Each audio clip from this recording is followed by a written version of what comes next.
Salut à tous et à toutes les amis, c'est Youk, bienvenue pour cette nouvelle vidéo sur Zenless Zero. Et aujourd'hui, on va parler du coup de kit de Yanagi qui est arrivé donc sur Twitter directement, officiellement, où on va pouvoir en parler un petit peu du kit. Et on a vu également à côté les premières informations par rapport à Yanagi. Je voulais attendre vraiment d'avoir l'arme pour vous faire un tout en un directement. Évidemment, si vous kiffez ce genre de vidéo, n'hésitez pas à vous abonner à la chaîne, à laisser un petit like et un petit commentaire comme d'habitude, ça fait plaisir. Merci à tous ceux qui prennent le temps de le faire. Et on va démarrer, on va parler de l'arme juste après. Dans un premier temps, on parle de Yanagi. Alors qu'est-ce qu'on sait sur Yanagi? Vous allez voir, il y a des choses intéressantes où ils nous disent que voilà, c'est un agent qui peut rapidement faire entrer ses ennemis dans l'état d'anomalie électrocution. Donc ça, évidemment. En changeant de posture, Yanagi obtient des bonus en combat et peut déclencher un effet spécial de dysfonctionnement polarisé qui inflige d'importants dégâts aux ennemis souffrant d'anomalies.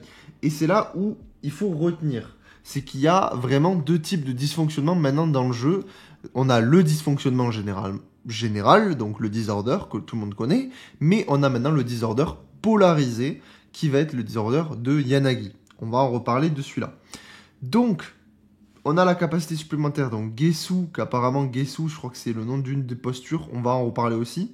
Lorsqu'un autre agent de votre équipe est un agent d'anomalie ou partage le même attribut, donc anomalie ou électrique, après avoir changé de posture, lorsque Yanagi touche un ennemi à l'aide de son attaque normale, l'accumulation d'anomalies électriques augmente de 45% pendant 8 secondes. Ça, évidemment, c'est très très fort. Et donc là, juste en dessous, on a un petit peu le kit de Yanagi en détail. Alors, qu'est-ce qu'ils nous disent? Que Yanagi possède deux postures, le Jugen et le Kagen. Voilà, donc ça c'est le nom des deux postures. Donc rien à voir avec ce que je vous ai dit, le Gesu là. Je sais pas pourquoi ils ont appelé ça Gesu. Bon, peu importe. En appuyant sur son attaque spéciale, Yanagi peut lancer une entaille vers l'avant, change de posture et conserve le bonus de sa posture précédente pendant un certain temps. Donc c'est vraiment ça, hein. Le changement de posture va se jouer par rapport à son attaque spéciale et du coup on gagnera un bonus par rapport à sa posture en fonction tout simplement du délai qu'il va y avoir. Donc on va pouvoir spammer les changements des deux postures et donc pouvoir avoir les deux bonus de posture en permanence. Donc ça c'est très très cool. Lorsqu'elle dispose de suffisamment d'énergie, maintenez l'attaque spéciale enfoncée pour déclencher l'attaque spéciale X de Tsukishiro Yanagi, qui changera de posture et entrera dans l'état Shiranbanshu pendant une certaine durée. Après l'utilisation de cette compétence, vous pouvez enchaîner directement sur le troisième coup de l'attaque normale. Ok. Donc un nouvel état, donc le Shiranbanshu, pour une attaque spéciale X, ça marche. Bon, jusque-là, il n'y a rien d'étonnant.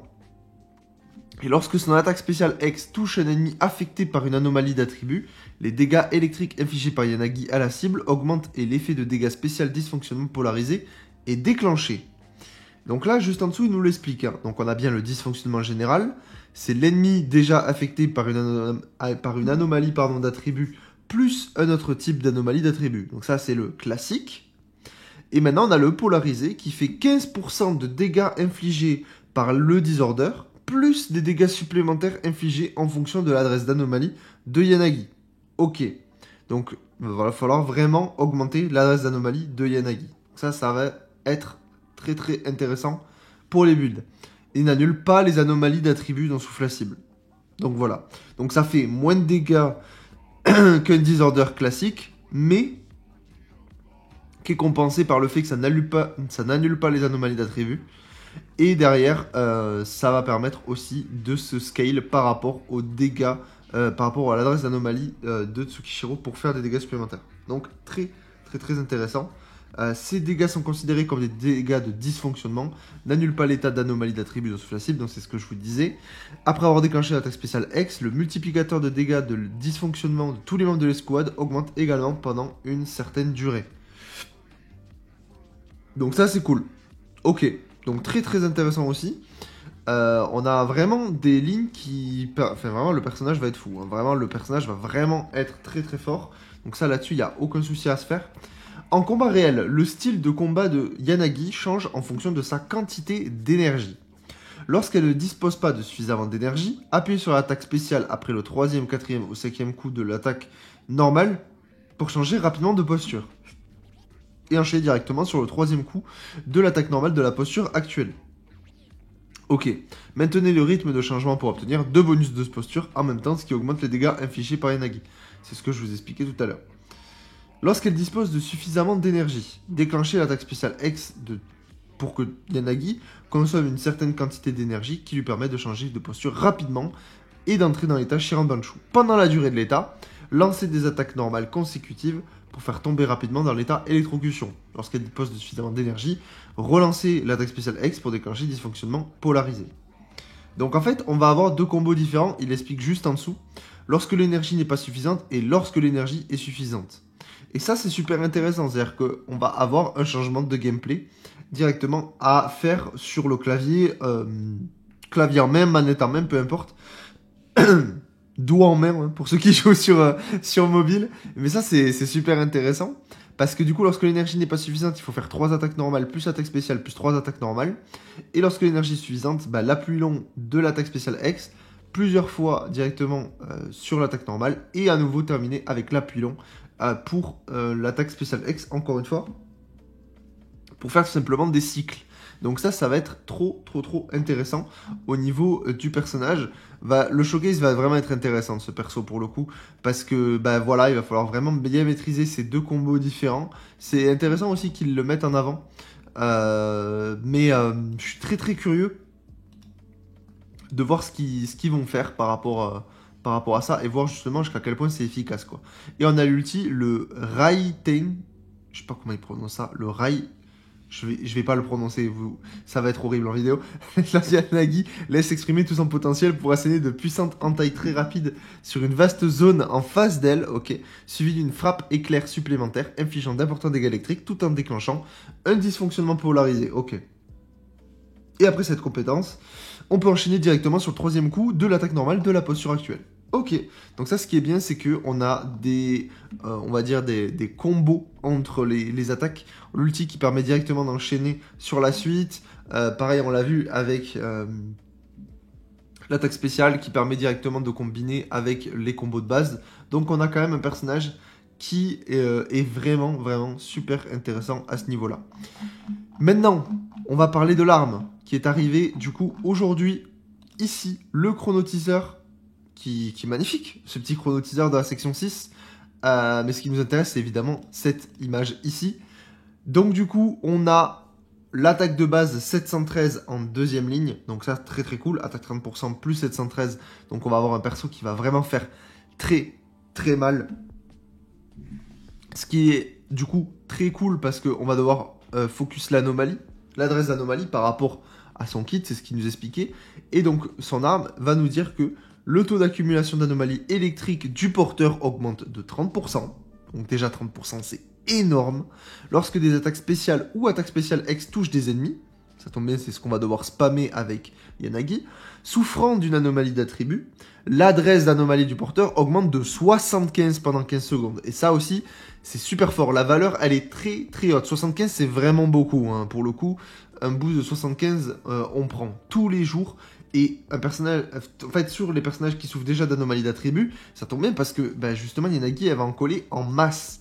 Donc ça, c'est trop cool. En plus de ça, bah, vous avez justement 30% de taux d'accumulation d'anomalies électriques, hein, en plus. Donc forcément, vous allez, avec l'arme, directement plus scale, tout simplement aller chercher l'effet électrique sur le personnage, sur l'ennemi, et derrière pouvoir appliquer l'adresse d'anomalie de 75 pendant 15 secondes, en plus, plus rapidement. Donc trop bien.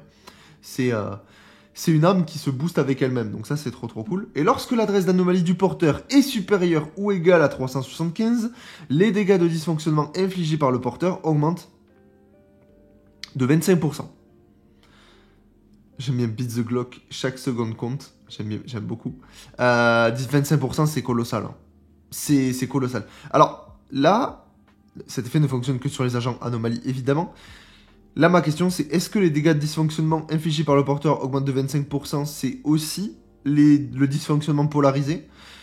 Je pense que oui. Honnêtement, c'est juste que là, ils l'ont pas détaillé. Mais si c'est les deux, c'est vraiment très fort, hein. De toute façon, là, on a une arme qui est vraiment colossale. En fait, ce qui est bien, c'est que chaque ligne permet de booster la ligne d'après. Le taux d'accumulation d'anomalies électriques qui a augmenté de 30% va nous permettre d'infliger plus d'anomalies électriques rapidement. Sauf que justement, vu que l'anomalie électrique escale plus rapidement sur l'adversaire, une fois que c'est fait, eh ben, avec attaque spéciale X, eh ben, on va augmenter notre adresse d'anomalie de 75. Et une fois qu'on a notre adresse d'anomalie qui atteint à 375 ou plus, eh ben, on a les dégâts de dysfonctionnement qui est infligé par le porteur qui a augmenté de 25%. Sauf qu'en fait, le 375, de base, il serait peut-être un peu compliqué à aller chercher, mais avec ce 75 en plus, c'est-à-dire qu'en fait, il va nous falloir que 300 d'anomalies, véritablement 300 d'adresses d'anomalies avec Yanagi, et qu'à chaque fois qu'on va toucher avec l'attaque spéciale X, on passera à 375, et donc on fera des dégâts de disorder en plus, pendant 15 secondes. Donc, c'est fumé. Vraiment, l'arme, elle est vraiment très forte. Avec une attaque de base à 713, le personnage, il va taper très fort.